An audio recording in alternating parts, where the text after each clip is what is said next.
Ah man, it's great to be back making this blog again. But before I switch to like Filipino or even go Taglish, special shout out to a fellow YouTuber Dimitri, the timeless traveler, who used my music for his one of his blogs.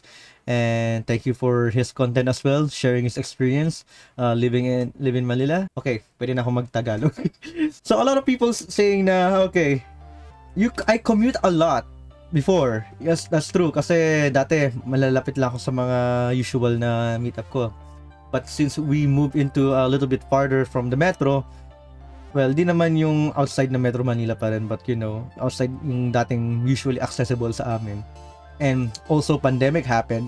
Kaya, hindi na ako nakakapag-commute ng maayos to the point that the paranoia is kicking in. You know, you don't want to get sick by like riding public transportation like jeepneys, buses, and even train. But don't get me wrong, those transportations are getting cleaner and safer. Just my preference of not going to. Ang best way of commuting from point A to point B for me was riding something like a motorcycle taxi. So yung angkas. Pero the problem is palayo yung mga gigs ko, mga meetings ko, mga events na hinahandle ko within Exosia, and that's the reason why I'm really busy for many months now. At saka nagtaas pa yung gasolina. Parang calling na sa akin na kailangan ko na mag-invest ng personal electric vehicles or PEVs. Bago ko sabihin sa inyo, if you want to see more of this kind of videos, be sure to hit that subscribe button, hit that notification bell icon, at hopefully mag-upload uli ako kasi tagal lang din nag-upload. And I'm also live on Twitch twice or thrice a week depending on my work condition on twitch.tv/NicDroid.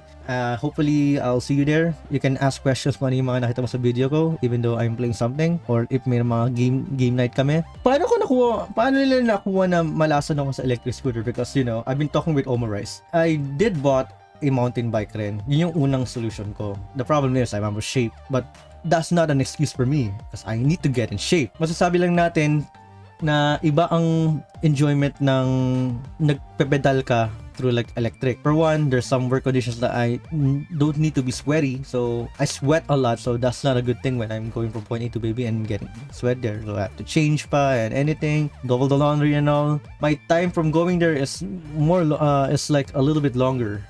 Mga ahon, grab. That's not the worst part actually. The road conditions are really bad. Like I normally go to C5, northbound and southbound, and last February I had an accident. I dodged a rock and then the wheels got into the gutter and I'm flying off, hitting my wrists, my knees, and it took me a month or two to cure, and it's not even fully cured yet. I'll keep riding bicycle, but what struck me rin probably for the use na gusto, the way na gusto ko siyang gamitin is not practical.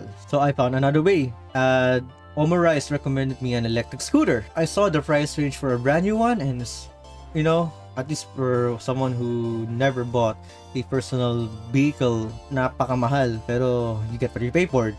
So, ang sabi ko, ang target ko is like, okay, speed doesn't matter. Okay na sa akin siguro like kahit matakbo ko lang siya ng 25 kilometers per hour, as long na yung kahit a little bit faster than a typical bicycle. And the range is something that I'm looking for. So normally I would get something like 60 to 80 kilometer maximum range. I don't have that lot of budget yet, so but I need to keep going mobile to get more of that budget. You get what I'm saying, right? Kaya yung mga nakita namin so far is a Mover S10 MD3 and MD4, all brand new. But the problem is, aside from the deal breaker na okay, 25 okay lang siguro sa entry level, but the problem is ang hirap maghanap ng brand new ngayon. I already asked like 7 to 10 sellers and they said, wala silang stock. We got to another option, which is a Xiaomi M365 na use. I like the M365 in terms of speed, upgradability, and even modding for it. But the problem is, I may have to use it out of the box muna. So I have to wait like few months to get it upgraded. So that's also a deal breaker for me. And the stock range isn't that really far off. But don't get me wrong, M365 is a good scooter to get started with. It's not just for my case. Or ang third option ko naman is also a used one, either a Mover T10 or an X10. But The problem is, getting a brand new, of course, is beyond my budget. Okay naman yung range ni T10 pati ni X10 as a starting point for me. I kept searching for like, I don't know, 4 weeks now. I got into a Facebook group for Mover electric scooter and someone is offering me a semi-modified one, a Mover T10. I only use it for like 5 months. May mga modifications na rin, katulad ng niligan ng grab bar, acrylic deck. Pinalitan niya rin yung stock handlebar with a more sturdier bicycle bar for more upgradability and more stability on higher speed. I got into contact with it, tested it out a little bit. Probably hope I try to negotiate with it, but you know, it gave me a price that is cheaper na dapat targeted sa marketplace. So the guy didn't legitimately rip me off, and the battery is really fresh, which is we'll get into that later in this video. So I got a Mover T10, a semi-modified electric scooter, and since it's all blue, although I'm more of a red person, as you can see on this video. So I name it to one of my favorite video game characters of all time, Rockman. For those who don't know, the Mover T10 has a 48 volt 10 AH. It has a maximum of 75 kilometers per hour speed on gear 3, but I only use gear 2 for most of the time because, as I said before, hindi ko naman kailangan ng ganun kabilis. Although it's a nice feature to have. It has a claim maximum of 35 km max range, and I'm pretty sure that's for like gear 1. So that the minimum kung minimize mo lang to 25 or 24 or even 30. But I got it to test it out from here to Recto Manila. That's like a 16 km range. And it only got me halfway with the battery charge, which is nice. 5-month-old, so 5-month-old lang yung electric scooter niya. He only uses for work, like a 2-kilometer work every day. So he got an odometer of like 1.67 kilometers before he gave it to me.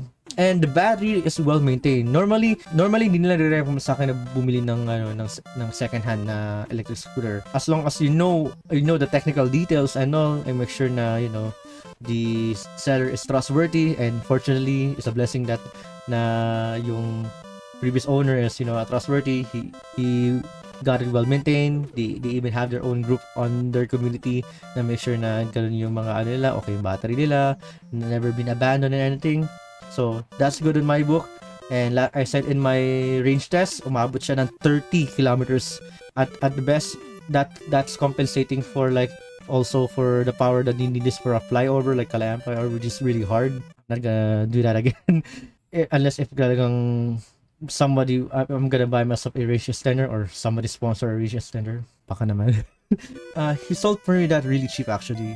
I cannot disclose the price. I can tell na fair yung pricing na binigay niya sa akin. He didn't rip me off. Pero may mga issue siya katulad nung yung mga headlights is loose yung oxide neck niya, and then one of them pundido na.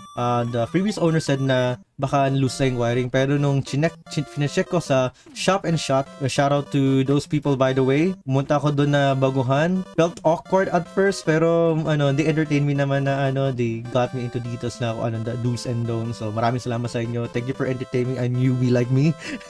Sira na yung pala. So pundido na talaga yung ilaw niya. Pero for the most part, kahit di naman okay lang naman kahit isa lang daw gumagana. It's not the main headlight yung nasira. I'm still visible at night, so walang problema. Madumi lang yung brake. So yung rear brake niya, medyo mahina yung brake niya. So like when I try to brake, it's really bad. I often use the front brake lang that time, but now it's like responsive after they cleaned it. Really nice. They also do like a check kung okay ba yung rear tubeless tires, the front solid tires, the suspension and all. So I guess that's why they sold me that really cheap then. Justifiable in price. So if you're watching this video, as much as I wanna drop the name there, maraming salamat. Thank you for offering this awesome scooter. I'm enjoying it so far. First 20 kilometers na sinakay ko siya.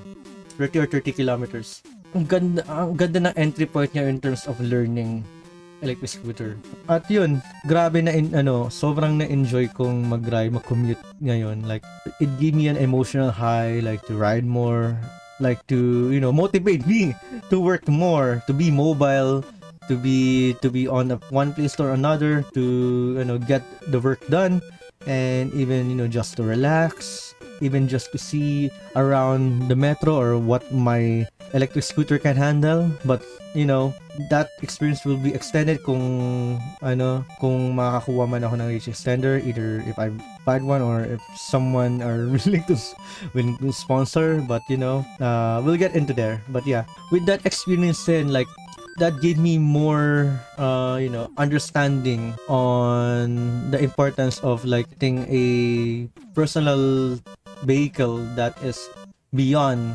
cars and motorcycles. But don't get me wrong, cars or motorcycles are the best thing in the world, even in sports or even in casual driving. We all have to adapt on the electric revolution at some point. At sana dumami pa tayo, and hopefully the government is like taking care of us, cyclists, electric e-bike users, electric unicycles, electric scooter, na they don't take it for granted. Sana ayusin nila yung road management nila, because you know, I didn't have fun with C5 and knowing that I got an accident on that point. This is gonna be both a start of the new adventure as me going mobile, and I'm planning to do like a similar like electric scooter vlogs, and probably gonna do like travel videos anytime soon.